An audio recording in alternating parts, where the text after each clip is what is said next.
You ask Tiger to solve. This deals with linear equations with one unknown. The final result is x equals 28. Let's solve it step by step. Group all constants on the right side of the equation. Add 27 to both sides. Simplify the arithmetic.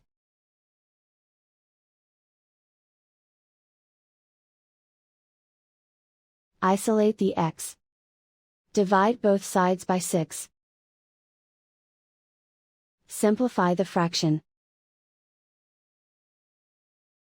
Find the greatest common factor of the numerator and denominator. Factor out and cancel the greatest common factor. And so the final result is x equals 28.